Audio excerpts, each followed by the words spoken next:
Folks, it is Tuesday, and we are on Matthew chapter 9.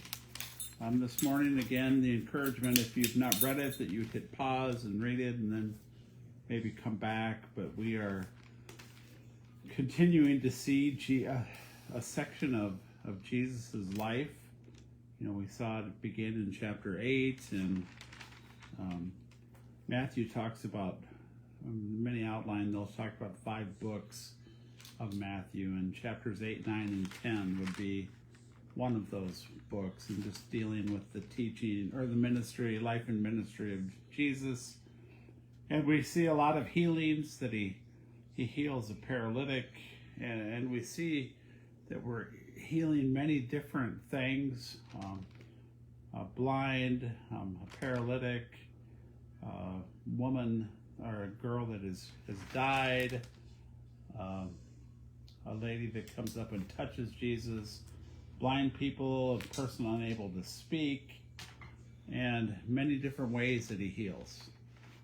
From someone touching him, from Jesus going, from Jesus speaking. So just Matthew is really trying to cover all the bases. We see his call in verse 9, that he says, "Come follow me," and Matthew follows. And then in verses 10 through 13 would have been an incredibly radical thing at that time, that Jesus reclined at the table with tax collectors and sinners. That I'd heard somebody speak once that we have no understanding at all about how, what a big deal that was, and what a in your face to the Pharisees that would have been, that Jesus ate with sinners. It would be, the guy said, yeah, I'm sorry, our dog's somebody.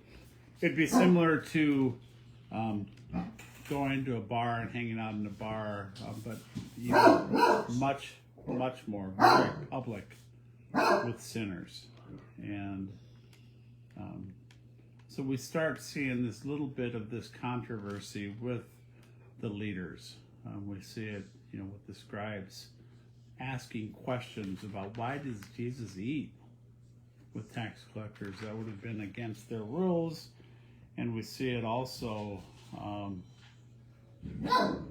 in verse 20 or 34.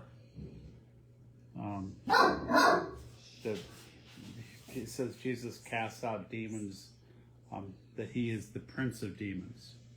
So we start seeing this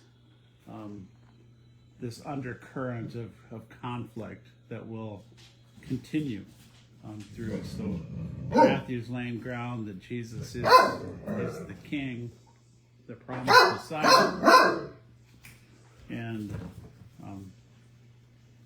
the future, that will be crucified in the future. So it's, I'd read the chapter. If you have any questions, certainly put them in the comments. Jesus has compassion on the crowds, like sheep without a shepherd. It says, hey, the harvest is plentiful, the laborers are few. So a lot of very famous verses through this chapter from the book of Matthew, So have a good day. We will continue this theme with the disciples being sent out tomorrow, and let me know you've been on here, and God bless.